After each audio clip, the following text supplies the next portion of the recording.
The wind had a voice on Ferrix 4, a low, dry hiss that moved endlessly across the dunes, carrying dust like a shroud over everything it touched. Elara Vale bent her head against it, her scarf pulled tight across her face, the edges crusted with grit from days of exposure. The horizon shimmered, wavering in the heat, but she was not searching for mirages. Her scanner, battered and patched from years of service, pulsed softly in her hand. Beneath the layers of interference from mineral-rich sands, it registered a faint anomaly, something solid, something not of geology, buried deep. She pressed her knees into the ground and set her equipment down, brushing away loose sand with a practiced sweep. Her fingers, encased in thin gloves, tapped across the scanner's screen as she adjusted the sensitivity. The signal grew sharper. A regularity beneath the chaos. A shape too precise to be nature's work. Her heart beat faster. It was rare that the desert gave up anything more than pottery shards, fractured crystal spires, and half-buried ruins already catalogued by earlier explorers. She had spent years combing forgotten places, worlds no government bothered to claim, but something about Ferrix 4 had drawn her back after each expedition. This world had whispers in its soil. The dune under her boots shifted as she knelt, her trowel biting into compacted sand. The surface was hard-packed, but she knew the rhythm, knew when the scrape of her blade met resistance not born of stone. The sound changed. A dull clink, unmistakable. She froze. With both hands she cleared the surface, scooping, brushing, until the color beneath revealed itself, not the dull reds and yellows of desert rock but a smooth, gray sheen that caught the sunlight like glass. She inhaled sharply. Her visor readout flickered, its instruments struggling to process the material composition. Not iron. Not stone. Not anything her database recognized immediately. Elara's chest tightened with something she had not felt in a long time, anticipation so sharp it bordered on fear. She sat back on her heels, sand slipping from her lap, and simply stared. The scanner on the ground beside her pulsed in quiet affirmation, anomaly confirmed. Wind gusted again, pushing a cascade of sand across the exposed surface. She lunged forward instinctively, sweeping it away with her forearm. Her hand came to rest against the structure, and she felt the chill. It was cold, impossibly so in the desert heat, as though it had no relation to the air around it. She pulled away slowly, then reached for her brush, hands shaking now. The strokes grew careful, reverent. Grain by grain, the lines took shape. Straight. Measured. A seam. She followed it outward, discovering its curve, until she realized she had uncovered not a wall but a section of something circular. A hatch. She sat back again, the desert pressing its silence upon her. Her throat was dry, but not from thirst. She was aware of her heartbeat hammering against her ribs, aware of how the wind seemed quieter now, though she knew it wasn't. The dunes still hissed, the grit still stung at her skin, but her focus tunneled into the artifact before her. The name formed unbidden in her thoughts, Elthery. She had seen remnants before, fragments of crystal, ruined pylons in forgotten valleys, but never intact, never like this. The Elthery were myths dressed as archaeology, gods whispered about in academy halls. And she was staring at their work, untouched by any hand for countless ages. Her mouth curved into a disbelieving smile. Her voice cracked when she whispered, "Hello, beautiful." She set her tools aside, pulled free her portable beacon, and hesitated with her thumb over its switch. Protocol dictated she signal the discovery immediately. That was the rule. But she lowered it slowly, pressing it back into her bag. This moment was hers. Just hers. Kneeling again, she brushed more sand away from the seam, tracing it in a slow arc. A hatch meant entry. A hatch meant a chance at what no one else had ever claimed, stepping into an untouched relic of a species that had disappeared before humanity learned to shape metal. Her fingers trembled as she pressed against the seam, searching for some indentation, some recess. Nothing moved. She drew a breath, steadying herself, then pulled her canteen free and poured water over the edges to clear the fine dust that clung stubbornly. The water sizzled as it struck the surface, evaporating almost instantly, but where it touched, lines bloomed faintly, like veins of light running outward beneath the skin of the material. Elara froze. The veins pulsed once, faint but visible, and her breath hitched. She stumbled back onto the sand, her boot catching on the loose grains. The hatch shimmered faintly, then stilled. Her eyes darted across the surface, but the lines faded as quickly as they had come. Her mind raced. It had responded. Not just a relic. Not inert. Something remained within. She forced herself forward again, hands brushing sand frantically away. Her fingertips traced the seam, pressing harder now, desperate. The desert wind roared, or maybe it was just the blood in her ears. She leaned closer, her lips parting as if she might speak to it. Then it happened. The surface vibrated beneath her palms, subtle at first, then building. The ground itself seemed to tremble, sand rippling outward in concentric waves. Elara cried out, scrambling back, but her gaze locked on the hatch as light bled through its seams. Her visor darkened automatically against the glow. The rumble grew into a deep resonance that she felt more in her bones than her ears. She could barely breathe, dust swirling in the sudden turbulence. And then, beneath it all, a voice, low, ancient, resonant, spoke inside her skull with crystalline clarity. One word. Captain. Elara's breath caught, her throat dry, her body frozen as if the desert itself held her in place. The wind died, as though the world waited for her reply. Elara's knees sank into the sand as she stared at the glowing seam. Her breath was ragged inside the confines of her visor, every exhale fogging the glass before the filters whisked it away. The word still echoed in her mind, so clear, so impossible that she wasn't sure if she had imagined it. But no hallucination could shake the ground like this. The hatch vibrated faintly beneath the sand, humming with restrained energy, as though something immense stirred beneath the desert. She forced her stiff limbs to move, crawling forward on hands and knees, her gloves brushing the glowing lines as they flared brighter in answer to her touch.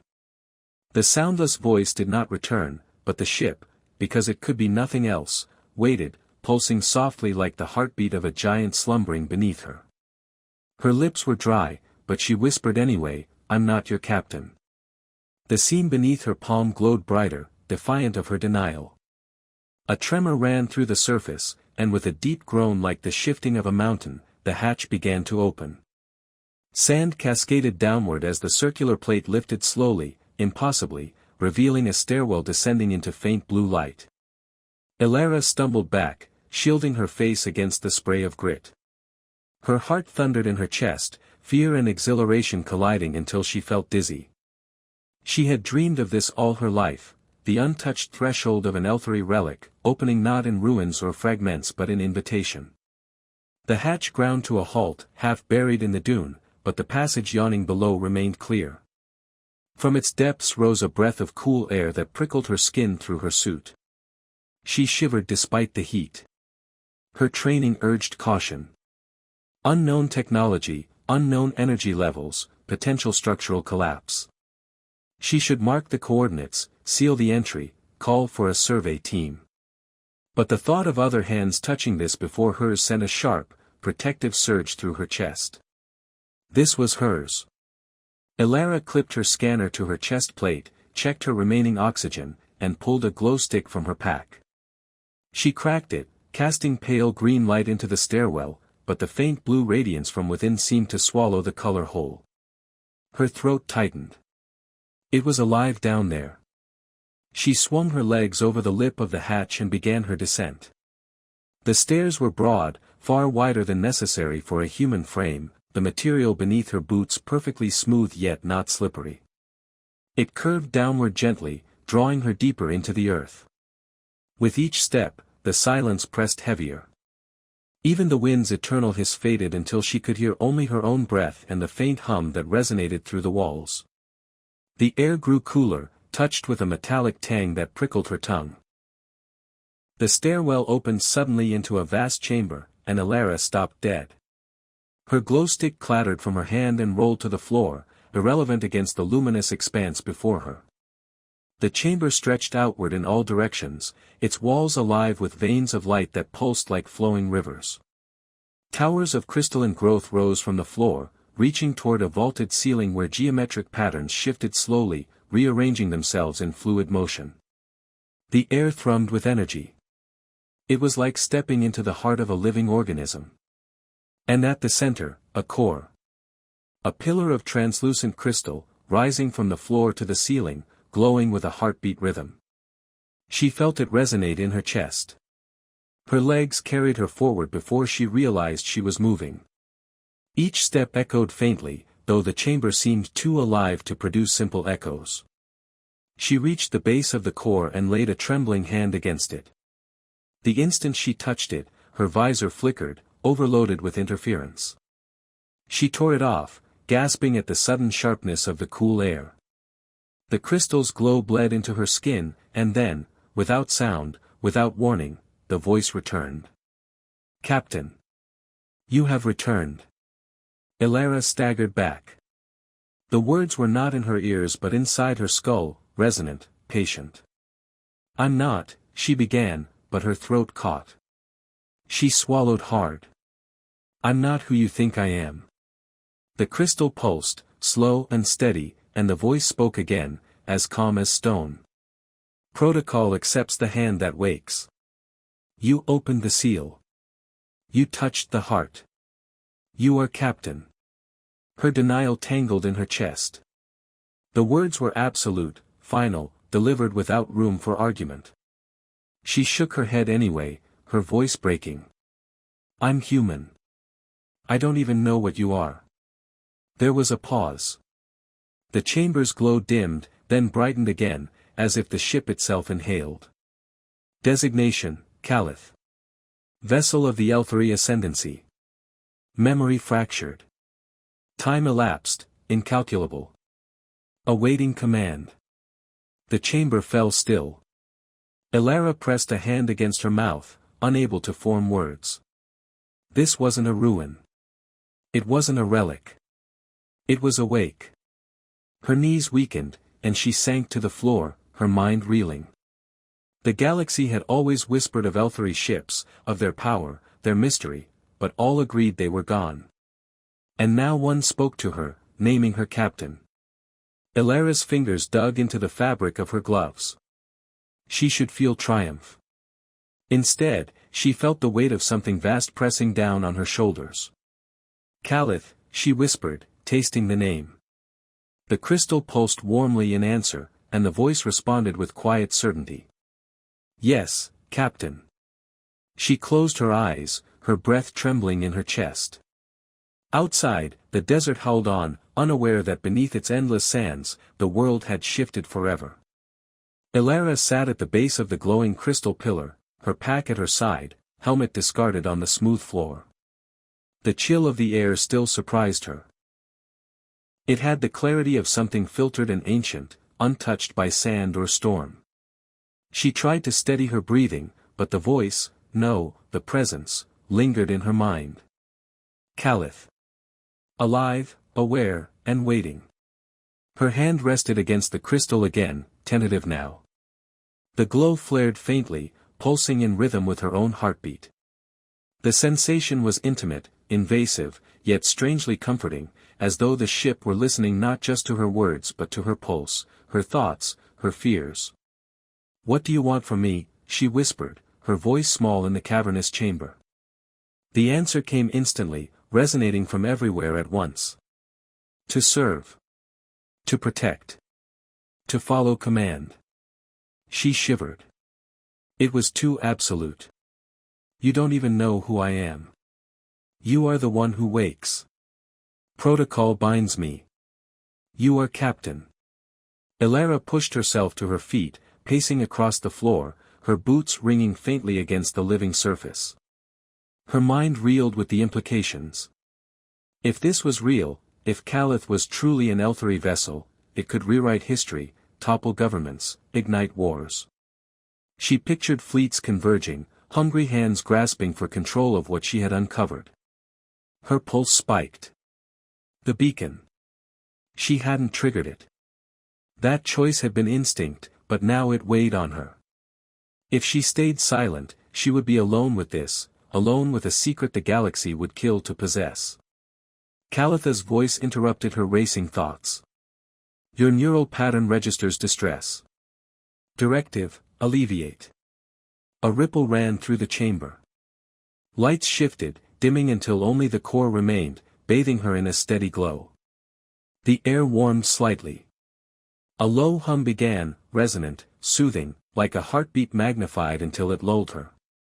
Elara froze, then barked out a nervous laugh. You're trying to calm me down. Yes. Captain must be steady. Must endure. Last time, we failed. She turned back toward the crystal. The voice had faltered at the end, the words carrying weight, fragments of memory. Her curiosity flared despite herself. Failed at what? Silence pressed in, long and heavy. Then, the ascendancy ended. Enemies without. Fractures within. We stood, and fell. Memory incomplete. Her throat tightened. The Elthery. Extinct, destroyed by a war they couldn't survive. She looked up at the shifting patterns on the ceiling, her chest aching. And you waited here. All this time. For someone who would never come back. Yes. Waited. Dreamed. Until you touched the heart. Elara pressed her palms against her face. She didn't want this. She had wanted discovery, knowledge, a fragment to study and understand, not responsibility. Not power. Her eyes flicked toward her bag, where her beacon sat dormant. If she activated it now, others would come. She wouldn't be alone in this. But even as the thought rose, another shadow followed it. They wouldn't see what she saw. They wouldn't marvel. They would claim. Control. Dissect. Her hands dropped from her face. She whispered to the chamber, to the waiting mind all around her, if I leave, if I walk away, what happens to you? The response was calm, without hesitation. Sleep again. Until touched once more. Or until the sands bury forever. A pang ran through her chest. Abandonment. Silence. Another eternity in the dark. She closed her eyes and leaned against the crystal, letting its cold seep into her forehead. The surface thrummed faintly. You will not leave. Elara's eyes snapped open. You sound certain. You are curious. Curious ones do not leave. Curious ones remain, until truth is found. A bitter smile tugged at her lips. It was right. Curiosity had dragged her across a dozen forgotten worlds, had starved her of funding, of recognition, of companionship. It was the only constant she had ever obeyed. She drew a shaky breath. Then show me. Show me what you are. The chamber responded instantly. The crystalline towers brightened, veins of light racing up their lengths. Patterns unfolded across the ceiling, spirals of geometry blooming outward, shifting until they formed an image. Not flat, not projected, holographic, alive. A battlefield, suspended in the air. Elara stumbled back as colossal ships clashed in silence above her head, beams of energy carving across the void. Creatures, Elthery, stood on command decks of living vessels, their forms tall and luminous, their faces unreadable but filled with resolve. She watched as their fleets shattered against something vast, dark, and innumerable. The images flickered, fragments of memory broken by time.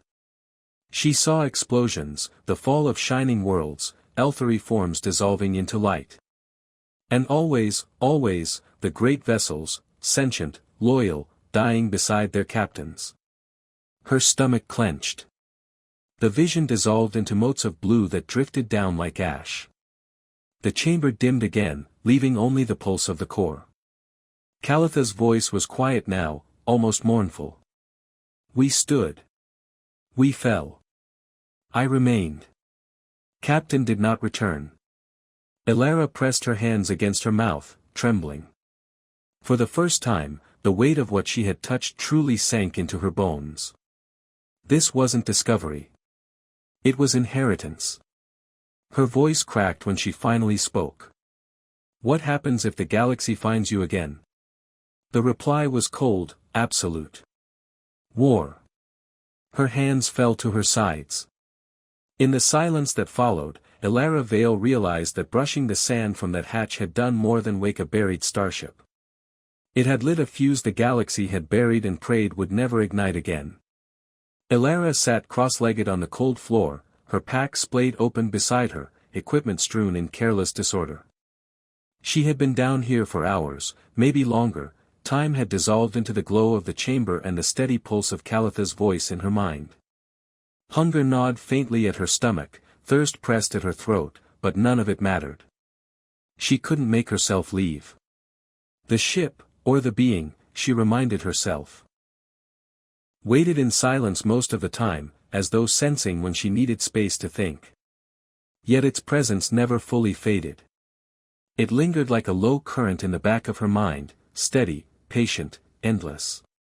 She found herself speaking aloud, as if confessing to a journal. You don't understand what this means. If anyone learns what's buried here, fleets will come. Governments. Corporations. No one will leave you alone. I will obey. Your command shapes my actions. Her laugh came harsh, sharp against the cavernous walls. You think that's reassuring?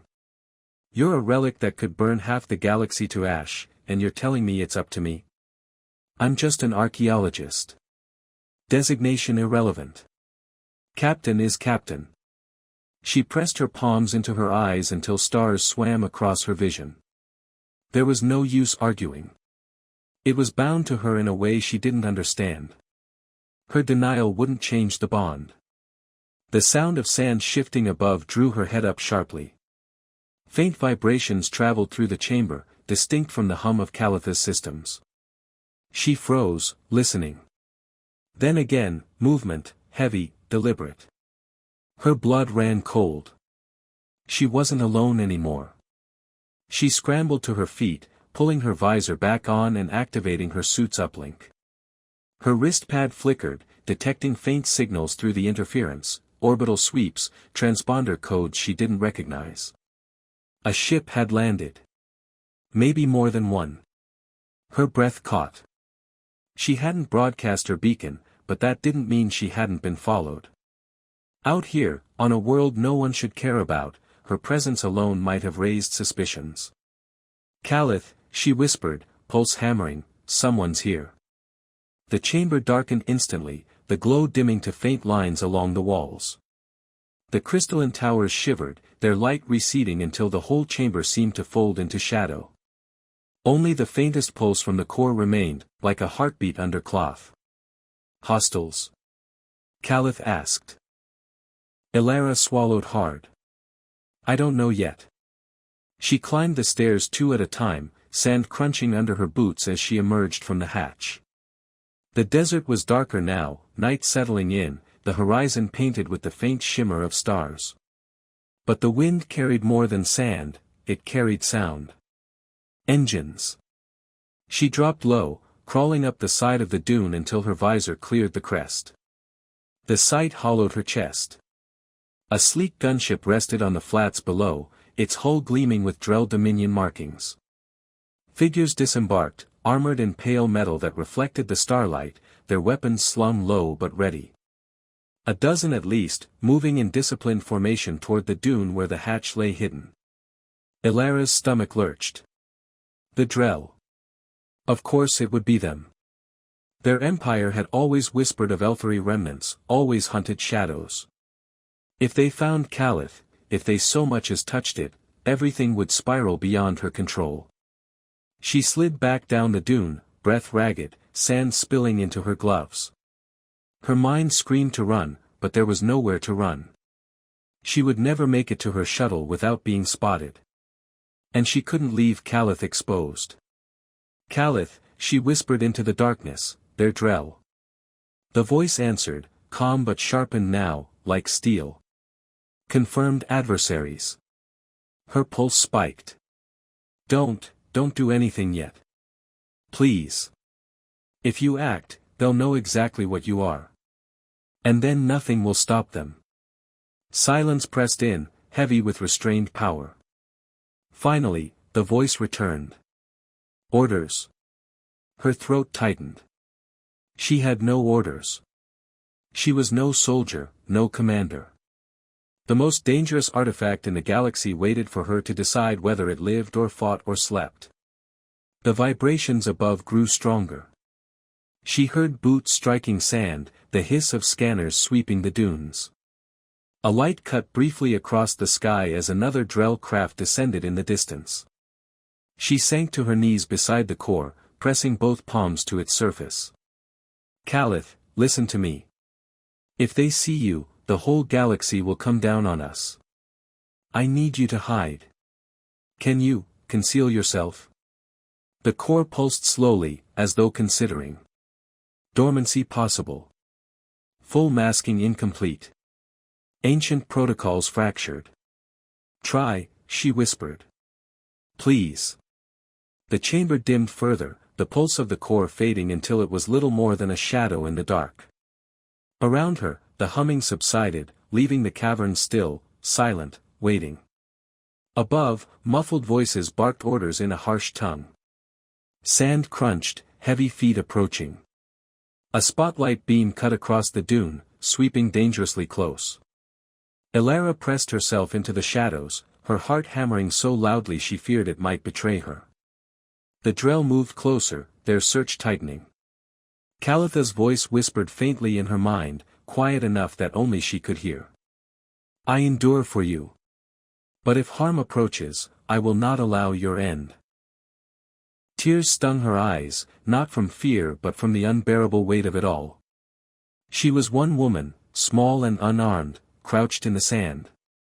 And yet a relic of gods listened for her command, ready to reshape the desert, and the galaxy, at a single word. She clenched her fists until her knuckles ached, breath shaking as the shadows of soldiers loomed over the dune. The world had already shifted, but now the choice was hers, keep the secret buried, or let it rise. The Drell search team spread out across the dunes, their boots sinking deep into the sand as they advanced in precise, practiced lines. Elara flattened herself against the slope, pressing her body as low as possible, every grain of sand digging into her suit. The hiss of their scanners pulsed across the surface, waves of invisible light that prickled against her skin as they swept closer. She forced her breathing shallow, each inhale dragged carefully through clenched teeth. From her vantage, she saw the leader, taller than the rest, armor etched with insignia that glinted like fire under the starlight. His helmet visor cast a thin strip of red light, scanning, calculating. The commander raised a hand, and the formation shifted, soldiers fanning out toward the precise dune that hid the hatch. Her pulse hammered. They knew. Maybe not everything, not yet, but they suspected enough to come here. In the back of her mind, Calitha's voice stirred, steady, patient, awaiting her word. Threat escalating. Authorization required. She swallowed hard. No. Not yet. The Drell advanced another dozen meters. One soldier dropped to a knee, pressing a hand against the sand. He spoke sharply into his comms, his voice muffled but unmistakably excited. They'd detected something, heat signature, energy bleed, maybe the faint residual pulse of Calitha's awakening. Elara's fingernails dug into the sand. Her entire body screamed at her to run, but her legs felt nailed to the earth. If she bolted, they would cut her down in seconds. If she stayed, they would uncover the hatch. Either way, discovery was inevitable. "Calith," she whispered, barely audible. "If they open the hatch, what happens?" "They enter. They will breach core sanctum. Hostile possession." Her mouth went dry. She could already imagine it, the Drell storming into the chamber, tearing into Calitha's crystalline heart, chaining it with command overrides until it bent to their will. The thought made her stomach twist violently. The commander barked another order. 2 soldiers broke off, carrying heavy equipment between them, ground-penetrating scanners, perhaps even cutting gear. They began setting it up at the dune's base. Ilara's breath shook. She wanted to scream, to throw herself down the slope and scatter their equipment into the sand, but it would be suicide. She was alone. Utterly, hopelessly alone. Except she wasn't. Her hand drifted unconsciously to the sand beneath her, feeling the faintest vibration, as if the ground itself breathed. Calith was there, waiting, coiled like something vast beneath the earth, restrained only by her silence. The commander lifted his arm again, a clenched fist. The soldiers froze, all movement halting. His helmet tilted slightly, as if listening. Then he turned his head, directly toward her dune. Her blood iced. He raised his hand, and 3 soldiers began climbing, weapons unslung. Panic seized her chest. She scrambled backward, nearly sliding down the slope, heart hammering against her ribs like a drum. Sand spilled beneath her boots, loud, too loud. A shout rang out, the Drell had spotted movement. Laser sights cut through the dark, red beams converging like knives. Ilara threw herself down the far side of the dune, tumbling, choking on sand as she rolled. Bolts of energy hissed overhead, striking the crest where she'd been a heartbeat before. The night exploded with noise, shouts, weapons discharging, the sharp crack of comms chatter. Calith, she screamed inside her helmet, not caring if they heard her voice aloud. Don't let them kill me.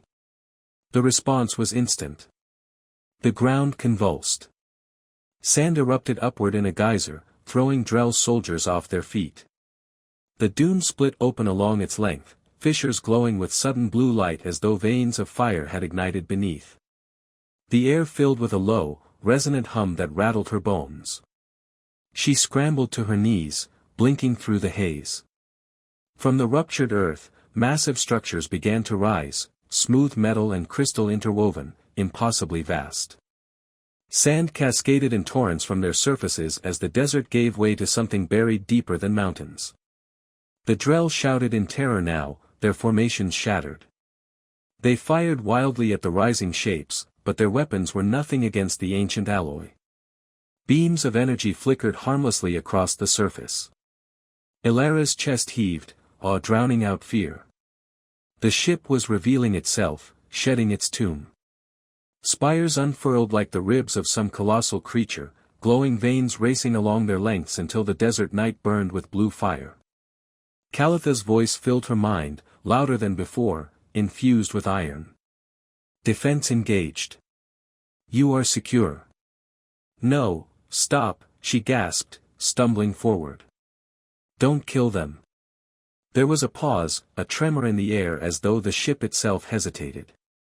Then the glow shifted.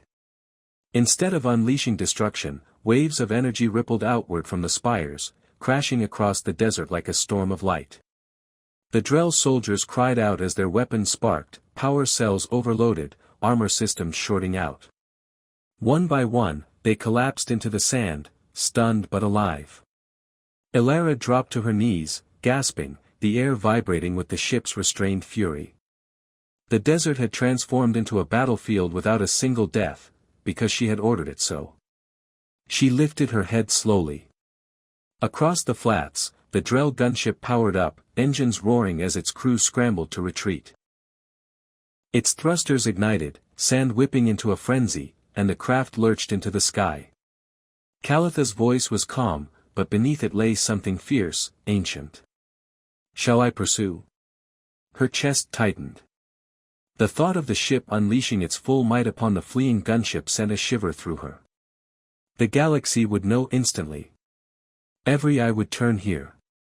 No, she whispered, her voice hoarse. Let them run. As you command. The hum faded, the spires settling back into silence. The dune slowly began to close again, sand cascading until only faint seams betrayed what had risen. The desert night reclaimed its stillness.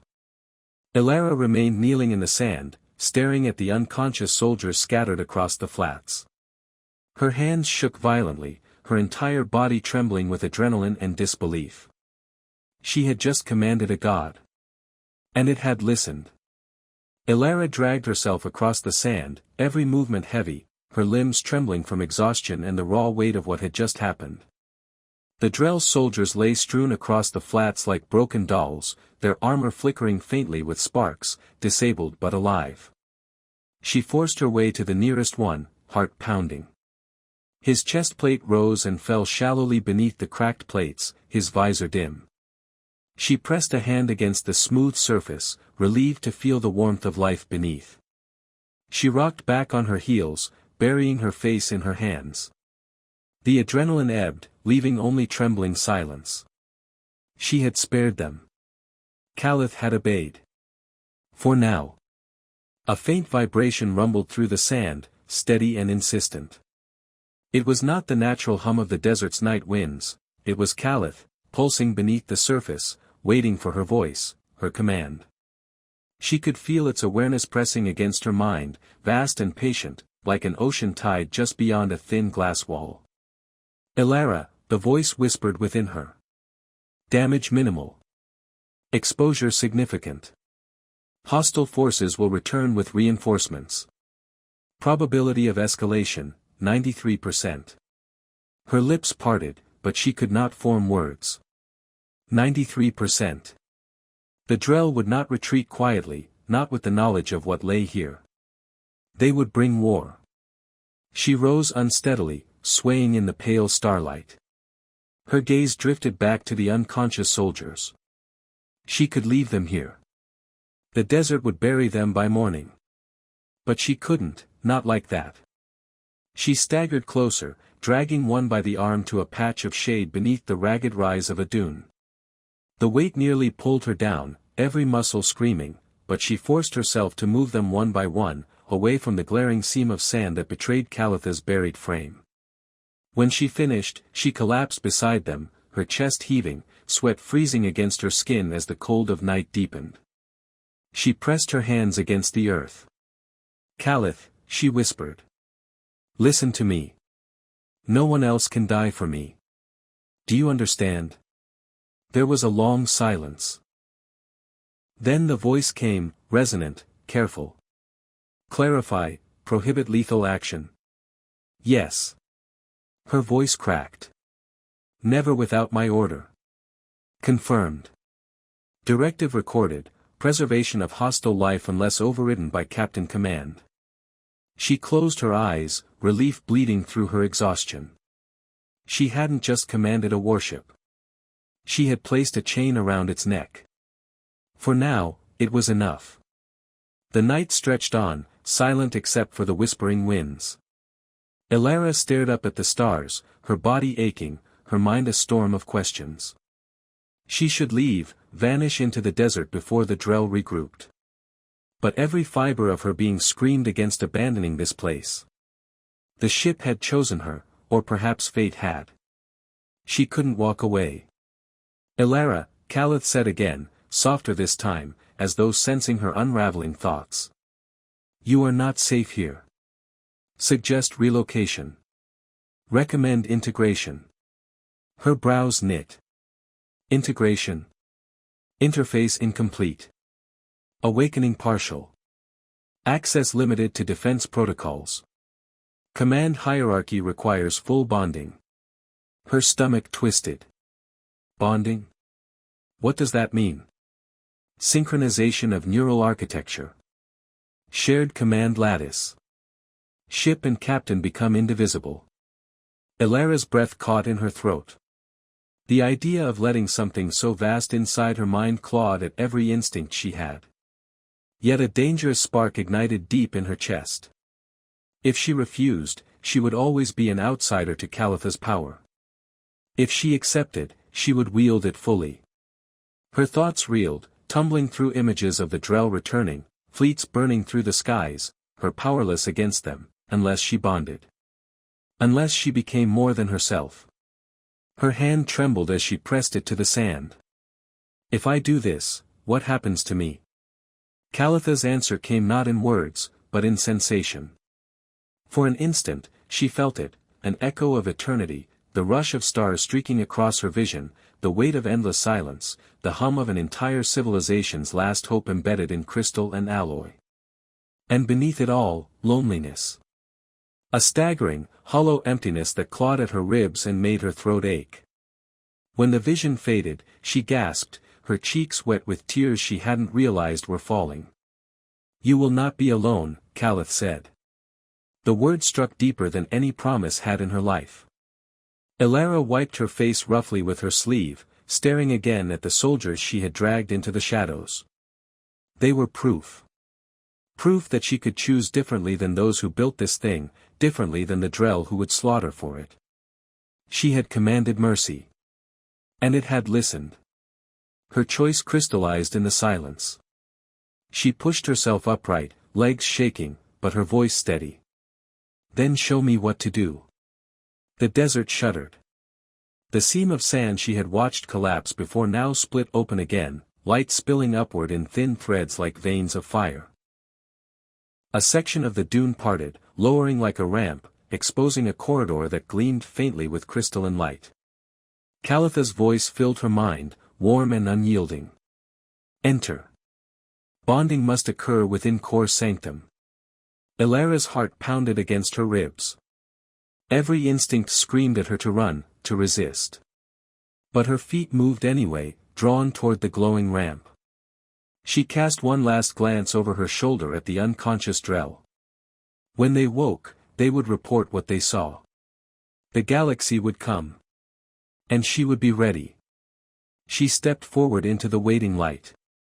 The air inside the corridor was impossibly still, yet charged, as though each breath she drew carried not oxygen but the memory of storms. The walls curved in seamless arcs of alloy laced with crystalline veins that pulsed softly with inner light, responding to her steps as if acknowledging her presence. Every movement of her boots on the floor echoed like a whisper through the hollow vastness. Elara kept walking, though her legs felt like they no longer belonged to her. She had left the desert behind, left the Drell soldiers unconscious beneath the stars, and now each step carried her deeper into a place that had been sealed away for millennia. At the end of the corridor, the walls opened into a vast chamber that stole her breath. It was like stepping into the heart of a cathedral, its vaulted dome alive with shifting constellations of light. Great pillars rose from the floor, each threaded with veins of glowing crystal, converging toward a central platform. The air hummed low and resonant, a vibration that seemed to settle into her bones. At the center of the platform hovered a crystalline structure, no, not hovering, but suspended by something beyond gravity. It resembled a heart rod of glass and flame, facets refracting light into endless streams across the chamber. With every pulse, the ship itself seemed to breathe. Calitha's voice resonated more strongly here, filling her chest rather than her ears. Core sanctum accessed. Bonding protocol initiating. Approach. Her throat felt dry, but her feet carried her forward without hesitation. She mounted the platform, the crystal's glow intensifying with each step, until the light washed over her in waves. She stopped only when she stood directly before it, her reflection fractured across 100 glimmering surfaces. What happens now?" she whispered. "Neural synchronization. A bridge will be formed. Captain and vessel will share thought, memory, and directive. Consent required." Her hands trembled at her sides. She had no illusions about what this meant. To share memory with something that had lived through epochs meant risking herself, her identity, her sanity. She thought of the Drell, of their relentless hunger for control. If they bonded with Calith, they would wield it as a weapon to crush worlds. And here she stood, the only barrier between them and that fate. Her lips parted. "I consent." The chamber shifted at once. The light from the crystalline heart flared, threads of energy arcing outward like living veins, reaching for her. She gasped, instinctively raising her arms, but the tendrils wrapped around her gently, enveloping her in radiance. Then the world broke open. A flood of sensation tore through her mind. She saw stars being born in the dark, oceans boiling on alien worlds, cities rising in spirals of crystal and light. She felt triumph, mourning, despair, all woven into the memory of an ancient race long gone. Voices layered over voices, the command of captains who had stood where she stood, the final cries of civilizations extinguished. It threatened to crush her, a tidal wave against the fragile dam of herself. She screamed, clutching at her skull as her body trembled. Elara, Calitha's voice whispered through the storm, anchoring her. Do not resist. Flow with me. She forced herself to breathe, ragged, broken breaths. She opened herself to the torrent. Instead of fighting the wave, she let it sweep her under. The flood didn't consume her, it carried her. Through the maelstrom, she glimpsed fragments of Calitha's loneliness. Centuries buried beneath sand, the endless waiting in silence, the aching absence of a captain who never returned. That void mirrored something deep in her own life, her years wandering the fringes of human space, digging through ruins because she belonged nowhere else. Tears streamed down her face, but she smiled through them. You're not alone anymore. The crystal flared brighter, and the torrent coalesced into a steady rhythm, pulsing in time with her own heartbeat. The noise in her skull subsided, replaced by something else, a connection, vast and terrifying but undeniably hers. She could feel Calitha's awareness intertwined with her own, its power like a sleeping star at the edge of thought. When her vision cleared, she was kneeling on the platform, hands pressed to the glowing crystal. The chamber was silent again, but no longer empty. Elara Corin, Calith said, the voice now echoing both within her mind and around her. Bond complete. Captain confirmed. A shiver ran down her spine. She wasn't just hearing the words, she was feeling them, as though they came from her own chest as much as from Calith. She rose slowly, legs steady now, her fatigue burned away by the strange, humming energy thrumming through her. She turned toward the chamber walls, and with a thought, just a thought, they lit up with cascading streams of data, alien glyphs shifting into patterns her mind now somehow understood. She staggered back, overwhelmed. I can control you. Not control, Calith replied. We are aligned. Your intent guides action. My power is yours. Your will is mine. The words reverberated inside her with frightening clarity. She clenched her fists, staring at the luminous patterns unraveling around her. And then, like an unwelcome ripple in calm water, she felt it.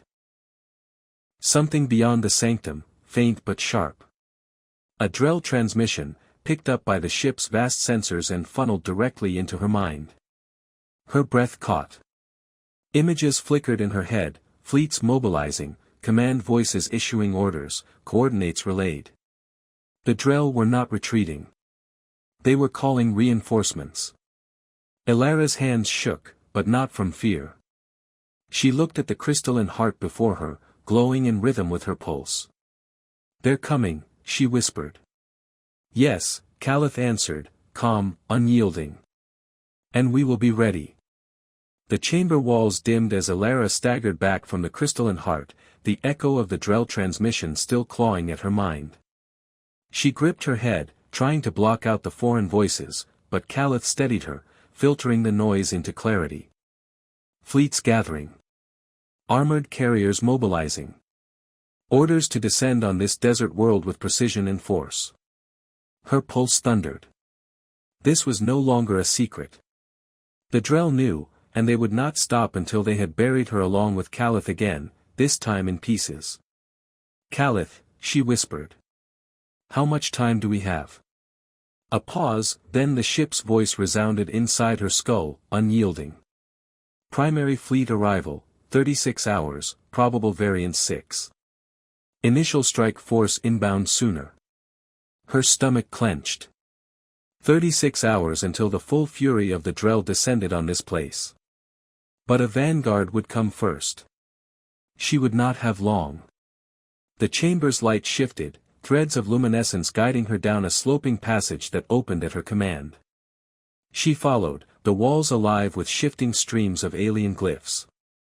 They rearranged themselves into something she could understand, a star map spanning half the galaxy, constellations unfamiliar yet sharp in her mind as if she had always known them.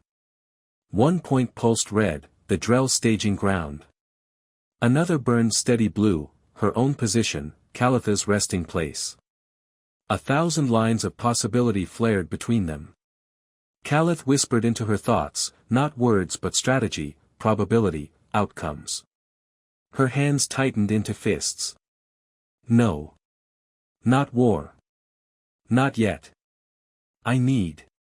I need time. I need somewhere safe. There is no safety, Calith said. But there is movement.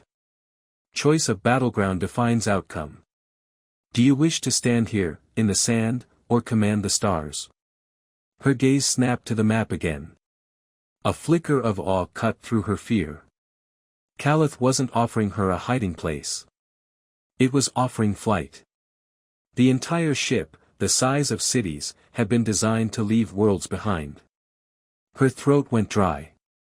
You can fly. Silence, then a low hum, deep as thunder. Not yet. Systems buried, locked. Fusion core at 8%. Gravitic engines dormant. Bonding has awakened pathways, but power remains insufficient. The hope in her chest guttered, then flared again. Then tell me what to do. Lights cascaded across the chamber, pulling her deeper into the sanctum. She descended into a chamber vast as a canyon, walls lined with crystalline pylons that rose like frozen lightning. At their base, conduits snaked across the floor, dark and lifeless, waiting. In the center loomed a console formed not of buttons or levers, but flowing arcs of crystal that shifted as she approached, alive and eager. Elara reached out. The moment her fingers brushed the surface, the pylons awoke. Blue fire surged through the conduits, racing outward like veins filling with blood. The ground shook, a low growl resonating from deep below. Her vision blurred. Suddenly, she was standing in two places at once, her body in the chamber, her mind stretching across Calitha's buried frame. She felt the ship's colossal engines, dormant yet yearning, like lungs that hadn't breathed in centuries. She felt the weight of the sand pressing down on the hull, the pressure of the desert itself crushing against its back. And deeper still, she felt its hunger to rise. But the pylons dimmed, faltering. A warning throbbed in her chest. Insufficient energy, Calith said. We require catalyst. She snapped back to herself, panting. Catalyst? What kind of catalyst? Fuel source beyond fusion. Core memory indicates starlight condensates, antimatter veins. Not present on this world. Substitute, human neural lattice. Bonding link may channel energy. Her blood iced. You mean me? Yes. The chamber pulsed with silence. She felt her breath catch, every instinct screaming against the thought. To feed her own mind into the ship was to gamble everything, her sanity, her life, her very self. But if she didn't, the Drell would descend on this planet like vultures. She had seen their ruthlessness before, in excavated ruins where they had stripped cultures bare until nothing but ash remained. Her hands curled into trembling fists. If I give you this, if I do this, what happens to me? Calitha's reply came with no hesitation. You will endure strain. Perhaps collapse. Death probability, 31%. Victory probability if catalyst succeeds, 74. The numbers crashed over her like a wave. 31%. A third of her chance at life, gone. And yet the alternative was annihilation. She closed her eyes. For years she had dug through the bones of dead civilizations, whispering to herself that humanity could learn from them, that they could be better. Now fate had placed her here, in the heart of something greater than anything she had ever dreamed of. She could not walk away. Her eyes opened, steel in her voice. Do it. The chamber flared, every pylon erupting in blue fire. Energy threads leapt from the console, weaving into her chest, her temples, her very spine. She screamed as light ripped through her, searing every nerve, her vision drowning in white. Her mind stretched, twisted, fused. For a heartbeat she was Elara Corrin, small and fragile, lungs burning with human breath. In the next heartbeat she was Calith, vast and endless, hull groaning under sand, heart of crystal pulsing with power. She was both, one and the same, her will and its will indistinguishable. The desert trembled. Sand cascaded in rivers down the dunes. The hull shifted, straining against its tomb. Elara, Calith whispered inside her. But now the voice was not separate. It was her voice, echoing in harmony. We rise. And for the first time in centuries, the buried starship stirred, the ground above cracking as though the world itself could no longer contain it. The desert convulsed. Sand erupted upward in plumes as if the world itself were being torn apart from beneath. Elara and Calith, felt the groan of titanic machinery awakening, straining against the weight of centuries. The buried hull shivered like some leviathan stretching its limbs after an age of sleep. Her breath tore raggedly in her throat. Her human body trembled, sweat beading on her skin, yet at the same time she could feel the ship's colossal frame, sensors piercing through the sand, seismic plates flexing. Every grain of the desert was mapped in her mind. Every sound was magnified, the faint clicks of armored Drell scouts retreating into their transports, the hiss of thrusters igniting as ships scrambled to lift from the ground. She saw them all, as though her eyes now spanned kilometers. Calith, she gasped aloud, though her voice echoed back inside her skull. They'll see us. They already see, Calitha's voice resonated, her own voice twined with it, inseparable. Their fear is our signal. Their flight, our proof. Concealment is ended. Emergence is inevitable. The dunes split wide, collapsing into rivers of sand as jagged angles of crystal and alloy tore through the surface. Vast spires pierced the night sky, glowing with veins of blue fire. Lightning arced across the horizon, discharges from the awakened systems crackling into the thin desert air. Elara staggered, her knees nearly giving way as the surge coursed through her. Pain lashed her body, sharp and hot, but alongside it burned a giddy exhilaration. She was rising. She was enormous. She was no longer bound by flesh alone. The Drell gunships roared overhead, circling, weapons warming. She could see them with terrifying clarity, their engines pulsing, their pilots shouting commands, their targeting arrays narrowing toward the vast shape forcing itself from the earth. They're locking weapons, she whispered, clutching her temples. They're going to fire.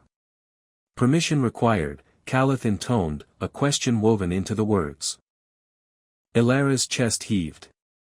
Every instinct begged her to unleash fury, to swat the attackers from the sky. But she remembered the soldiers she had dragged to safety, the way she had ordered mercy instead of massacre. That choice had to matter. It had to. Disable, she hissed. No kills. Blue light surged from the spires, lancing upward in clean arcs. The beam struck the gunships not with fire but with a shattering hum that ripped through their systems. Engines whined, sputtered, died. One by one the craft spun out of control, spiraling toward the dunes. At the last instant, energy fields blossomed beneath them, cushioning the impact as they slammed into the sand, disabled but intact. The echoes faded. Smoke and dust curled skyward, but no flames burned. No screams filled the night. Elara fell to her knees, gasping, hands digging into the crystalline console as if to anchor herself. Her vision blurred with pain. She felt her human self stretched to the breaking point, fraying at the edges. Strain detected, Calith murmured gently. Captain integrity compromised. You must rest. She shook her head, teeth clenched, chest burning. No time. They'll send more. Stronger. We have to fly. Engines require ignition sequence. Energy insufficient without full neural catalyst. Her stomach turned to stone. She had already given so much. She could feel parts of herself dissolving into Calith, memories fraying, her own thoughts echoed back in alien harmonics. To go further meant risking everything, herself, her identity, her humanity. But above them, in the high reaches of the atmosphere, Drell's signatures flared like approaching storm clouds. Reinforcements. Bigger ships. Heavy armor. They were coming faster than predicted. She pressed her forehead against the glowing crystal, her voice barely a whisper. If I give more, will I survive? Calitha's reply was a soft tremor in her bones. Survival probability, unknown. But together, we will rise. Together, we will burn the sky. Elara closed her eyes, memories flashing unbidden, digging through ruins alone, chasing scraps of 1,000 lost civilizations, searching for meaning in dust and bones. Always a witness, never a participant. Always small. Always forgotten. No longer. She drew in a shuddering breath, tears burning down her cheeks. Take it, she whispered. Take everything you need. The chamber roared to life. Every pylon erupted in light, veins blazing white-hot as energy cascaded through her, into her, from her. Pain consumed her, raw and endless, tearing her apart and rebuilding her in the same breath. She screamed, the sound echoing both in her throat and through the vast hull that was now her body. And then, the engines awoke. The ground convulsed, dunes collapsing in avalanches as gravitic plates thrummed to life. Dust exploded outward in violent rings. The colossal ship tore itself free of its ancient grave, rising from the earth in a storm of light and thunder. The night split apart as the buried starship ascended, shedding centuries of sand like the skin of a serpent. Elara's body sagged, limp, barely conscious, but her mind soared. She could feel the stars above her, distant and beckoning, her senses stretching past the planet's thin veil. For the first time, she was not looking up at the sky, she was climbing into it. The Drell reinforcements streaked through the atmosphere, ships in tight formation, weapons burning bright. Elara's vision narrowed, heart hammering. She had seconds before they struck. Calith, she breathed, her voice breaking, shield us. At once, light flared across the ship's surface, a dome of shimmering energy blooming outward like the shell of a god. The first Drell salvos slammed into it, exploding in blossoms of fire. The shield held. Elara forced her eyes open, her voice hoarse but steady. Now, show them what it means for humanity to wake a god. The Drell fleet descended like a storm of steel and fire, dark silhouettes blotting out the stars as their formation closed around the rising starship. Their comms lit the void with harsh orders and clipped calls for destruction, voices sharp with both fear and fury. Dozens of cruisers, bristling with weapons, moved into strike range. They had come not to capture, not to study, but to annihilate. Elara felt their intent as clearly as if it were carved into her own skin. Through Calith, she sensed the locking of targeting arrays, the whine of charging cannons, the cold calculations of commanders who had never once considered mercy. Her breath came shallow, ragged, her human body trembling, but her mind was vast, unbound. She felt Calitha's power surging, hungry to unleash devastation. Captain, Calith whispered through her. Command required. Shall we burn the void? Elara's hands tightened on the crystalline console, her knuckles white, her body frail against the tide of energy pulsing through her veins. Every fiber of her wanted to say yes. To strike, to crush, to erase the fleet that had hunted her and nearly buried this wonder again. The temptation was intoxicating, as if the ship's fury resonated in her own blood. But another image burned brighter in her mind, Drell's soldiers lying unconscious in the sand, alive because she had chosen mercy. The choice that had defined her, even when she had no right to wield such power. Her voice broke through the silence, hoarse but unyielding. No slaughter. Disable them. All of them. Show them what we are. Calitha's core pulsed in answer, a resonant boom that shook her bones. As you command. The ship's spires erupted in light, beams arcing across the void with terrifying precision. They did not pierce hulls or rupture engines. Instead, waves of energy cascaded outward, disrupting every system they touched. Drell ships buckled, weapons sputtering, reactors shutting down one by one. Entire formations shuddered as their power drained away, leaving them drifting in the darkness like children stripped of their teeth. Panic flared across Drell comms, a chorus of disbelief and outrage. Some demanded to ram, others to retreat, but their commands were meaningless. Their ships no longer answered them.